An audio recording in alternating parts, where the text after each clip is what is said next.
I'm recording the rain and the lack of drainage. This water is so deep.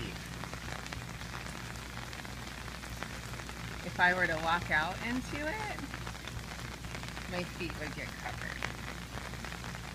And it looks like, because the parking lot is higher, we probably need some sort of drainage system put in here.